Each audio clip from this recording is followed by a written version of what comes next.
My channel hello Sourav. তো আজকে আমি চলে এসেছি দুর্গাপুর ব্যারেজে। আজ হচ্ছে মহা ছট পূজা। উমা গেল, লক্ষ্মী গেল, ফিরে গেল কালী, শ্রদ্ধা ভরে মাথায় করে আনছে ছোটের ডালি।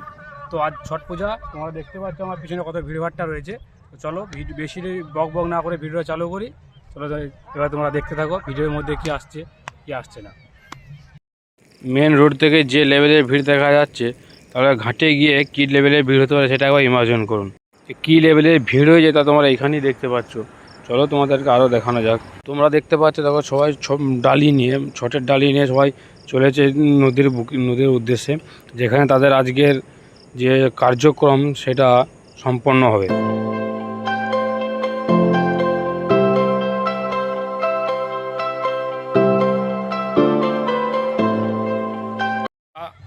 আমরা এখন চলে এসেছি দুর্গাপুর ব্যারেজ। বর্ষাকালে এই জায়গাটা পুরোটা জলাময় থাকে। এখন মুহূর্তে দেখতে পাচ্ছ তো কোনো ঝড় কোনো জল নেই, একদম ঠিক মিডিল করে বরাবর জল আছে। আর এইখানে দেখো সমস্ত ছট ব্রতবতীরা এখানে নিজেদের পূজার ঘাট বানাচ্ছে। দেখতেই পাচ্ছ পুরো ভিড় দেখো। কোথায় দেখো আমাদের দেখতে পাচ্ছি ব্যারেজ, আর ব্যারেজের মেন গেট। আর এদের ভিড় ভাটা দেখো, চারিদিকে লোকারণ্য। আমরা বাঙালি বস, আমাদের বাংলায় কোনো ভেদাভেদ নেই, না বিহারি না অন্য কোনো সম্প্রদায়। এখানে যেমন দুর্গা পুজো পালিত হয় মহা আড়ম্বরে, ঠিক সেরকম ছট পালিত হয় মহা আড়ম্বরে। তার প্রমাণ হচ্ছে এই ছট হচ্ছে মূলত 4 দিনের উৎসব। তো প্রথম দিন আমরা বাঙালিরা যেটা করি, যে কোনো অনুষ্ঠানের পূর্বে আমরা নিজেদের বাড়িঘর সব কিছু পরিষ্কার করে নিজেদের নখ চুল দাড়ি চুল ইত্যাদি কাটিয়ে যে পরিষ্কার পরিচ্ছন্ন হয়, ঠিক এইভাবেও এরা বা যারা ছট ব্রতী হয় তারা নিজেদের সমস্ত বাড়িঘর পরিষ্কার করে চুল নখ কেটে পরিষ্কার পরিচ্ছন্ন হয়ে থাকে। সেই দিনটাকে বলে নাহাই খায়। এবং দ্বিতীয় দিন ছটের দ্বিতীয় দিনটা কী হয়, ছট ব্রতী পুরোটা সারাদিন নির্জল উপবাস করে থাকে এবং রাত্রিবেলা ক্ষীর বা পায়েস জাতীয় কোনো খাবার খায়। এবং সেই খাবার খাওয়ার সময় যদি কোনো কিছু হয়তো চালের কোনো উচ্ছিষ্ট বা কোনো কিছু মুখে লেগে যায় বা আটকে যায়, সেই খাবারটা তারা টোটালি খাওয়াটা বন্ধ করে দেয়। সেই খাওয়াটাকে বলে খারনা। এবং আজ হচ্ছে তৃতীয় দিন এবং ছটের তৃতীয় দিন। আজ হচ্ছে এই নদী বা তালাবে গিয়ে তারা আসেন এবং সেখানে সূর্যদেবকে দুধ বা জল অর্পণ করে থাকেন। এবং এই জল অর্পণ করার পরেই আজকে তাদের উপবাসটা ভঙ্গ হয় এবং বাড়িতে গিয়ে তারা বিভিন্ন ধরনের মিষ্টান্ন বা ফলমূল ইত্যাদি খেয়ে থাকে। এবং আগামীকাল হবে ছটের সমাপ্তি বা ছট ব্রতের শেষ দিন। এই দিনে তারা সূর্য ওঠার পূর্বে অর্থাৎ ভোর থেকে এবং উষার থেকে যেটাকে বলি আমরা, সেই দিন আসেন এবং নদী বা তালাবে গিয়ে সূর্যদেব ওঠার পূর্বে তারা পূজা অর্চনা করে থাকেন এবং শেষ পর্যন্ত ছট ব্রতীরা ছট সমাপ্ত করে বাড়ি ফিরে যায়। এবং এই পুজোয় মূলত লাগে ঠেকুয়া, আখ, গুড়, ক্ষীর, বিভিন্ন ধরনের মিষ্টান্ন, কলা ইত্যাদি ইত্যাদি। তো এইখানে জানকারি আরও কিছু আছে, চলো ভিডিওতে আরও কিছু দেখাবো তোমাদেরকে। এই তো শুরু হলো।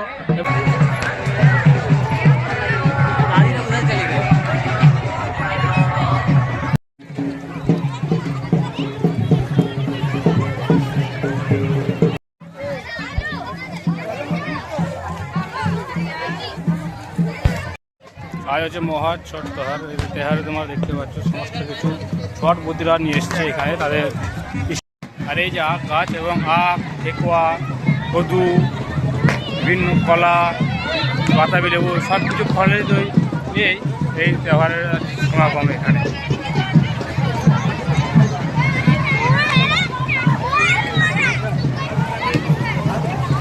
সনাতন হিন্দু ধর্মের এক বিশেষ পূজা হলো ছট পূজা। বিবাহিত নারী পুরুষ উভয়ে সম্মিলিতভাবে নিজেদের সন্ততি ও বিশ্ববাসীর মঙ্গল কামনায় দেবী ষষ্ঠী ও সূর্যদেবের আরাধনার মধ্য দিয়ে এই ছট পূজা পালন করে থাকেন। যেহেতু ছট পূজায় কোনো মূর্তি পূজা হয় না, তাই এখানে কোনো পুরোহিতের প্রয়োজন হয় না। ছট পূজা বছরে 2 বার পালন হয়ে থাকে। চৈত্র মাসের শুক্লপক্ষে যে ছট পূজা পালিত হয় তাকে বলা হয় চৈতি ছট। আর কার্তিক মাসের শুক্লপক্ষের চতুর্থী থেকে সপ্তমী পর্যন্ত যে ছট পূজা পালিত হয় তাকে বলা হয় মহাছট। ছট পূজা পালিত হয় ভারতের বিহার, ঝাড়খণ্ড, উত্তরপ্রদেশ ও নেপালের তরাই অঞ্চলে। যেহেতু বাঙালিরা এই পূজায় বিশেষভাবে অংশগ্রহণ করে না, সেহেতু পশ্চিমবঙ্গে এই পূজার প্রচলন সেভাবে দেখতে পাওয়া যায় না। তবুও বলা যায় পশ্চিমবঙ্গের দক্ষিণ অংশে এই পূজা বিশেষভাবে প্রচলিত হয়। উল্লেখ্য বলে রাখা ভালো, প্রবাসী সনাতনী ভারতীয় হিন্দুরা এই পূজা বিশেষভাবে আলোড়ন সৃষ্টি করেছে বিদেশের মাটিতে। ছট পুজোয় ছটের উৎসব পালন করছে এবং আমরা চলেছি ভিডিও বানাতে।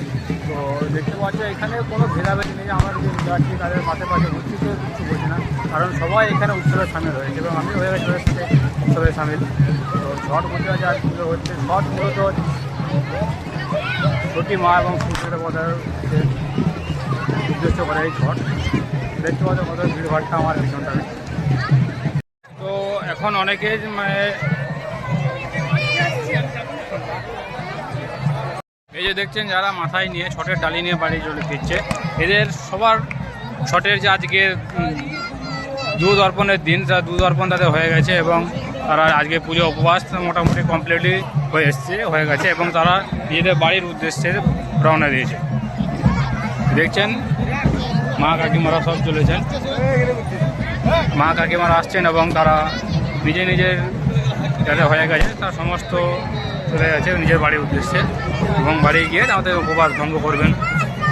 তো ভাই গাইস, কী লেভেলের ভিড়ের এটা! আমি দুর্গাপুরের ছট উৎসব দেখছি না উত্তরপ্রদেশের মহাকুম্ভের মেলা দেখছি, তো তোমরা বুঝতেই পারবে না এটা যে লেভেলের ভিড়। আমরা ভাবতেই পারা যায় না যে এত ভিড় হতে পারে। আমরা ভেবেছিলাম হয়তো গুটি করে সামান্য করে আসবে এবং এই ছটকে কেন্দ্র করে এবং তাদের উৎসব তেহার মানানোর জন্য অনেকে এই যে বাজনা বাড়ি आनंद हुआ। अंकल जी, पूजा कैसा हुआ? बस बहुत अच्छा। बहुत अच्छा। तो बोलिए पूजा के बारे में, ये पूजा का जो विस्तार तक जानकारी है कुछ बताइए पूजा के लिए। सब मन का कामना पूरा हो जाता है। सब मन के काम हुआ। किस दिन, कितना दिन चलता है ये पूजा? 2.5 दिन चलता है। 2.5 दिन चलता है। মহা ছট পুজোর আমরা তোমাদেরকে এক সাইডটা দেখালাম এবং আদার সাইডে যে কী লেভেলের ভিড় তোমাদেরকে দেখাচ্ছি। চলো, এই তো বালি যাচ্ছি আর কী লেভেলের ভিড় আমরা বুঝতেও পারি না এটা উত্তরপ্রদেশ না বিহার না ঝাড়খণ্ড না পশ্চিমবাংলা না আমাদের পশ্চিমবাংলার একটা অংশ দুর্গাপুর। তো কী লেভেলের ভিড় তোমরা এখানে দেখতে পাচ্ছ। যে লেভেলের ভিড় আমরা বুঝতেও পারি না যে এখানে ছট পুজো এত মহা ধুমধামে হতে পারে। তো গাইজ, আমরা জুতো রেখেছিলাম এক জায়গায় এবং আমার এই মুহূর্তে জুতো খুঁজে পাচ্ছি না। তো কোথায় রেখেছি মনে পড়ে এতক্ষণ ধরে আমার বেড়াইছে এদিক ওদিক ভিডিও করতে করতে আমি নিজেরাই ভুলে গেছি আমরা জুতো কোথায় রেখেছি। দেখো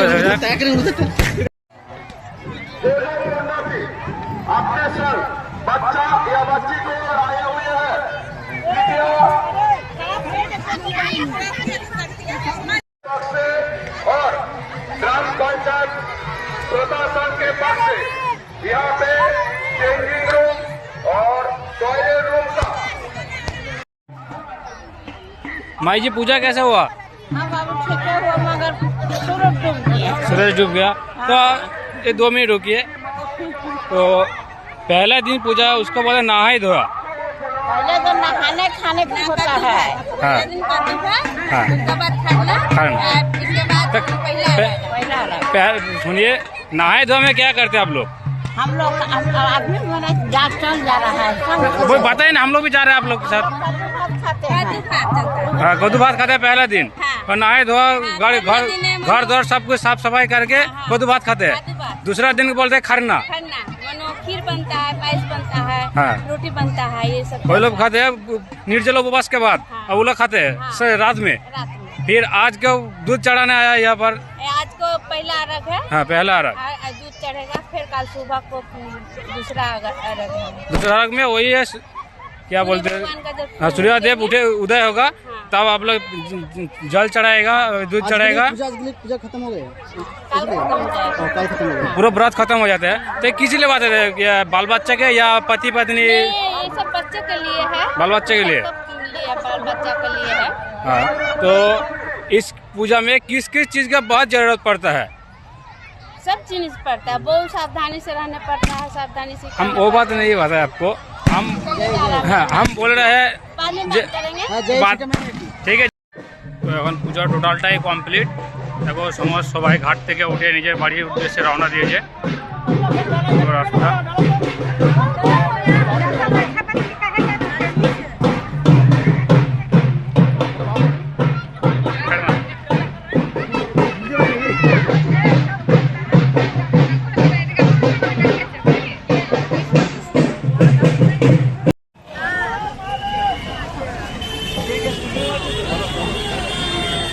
হয়ে গেছে অনেক আগে। এখন তোমরা দেখতে পাচ্ছ আর বিভিন্ন সবাই পুজো শেষ, আজ ছিল প্রথম আরব। কাজ শেষ হওয়ার সাথে সাথে পুজো সমাপ্ত করে অনেকে বাড়ির পথে রওনা দিয়েছে, কেননা তাড়াহুড়ো আছে তাদের, থাকবেই, কারণ তারা আজ সকাল থেকে নির্জল উপবাস করে আছে। তো যাদের সবার প্রতি একটাই রিকোয়েস্ট, যারা ফেসবুক থেকে ভিডিও দেখবে তারা ফেসবুকে চ্যানেলটা ফলো করে দিও, আর যারা ইউটিউব থেকে দেখবে চ্যানেলটা লাইক, শেয়ার এবং সাবস্ক্রাইব করে পাশে দেখো। চলো, ছোটি মায়ের আশীর্বাদে সবাই ভালো থেকো, সুস্থ থাকো। এখানে আমার ভিডিওটা শেষ করছি। টাটা।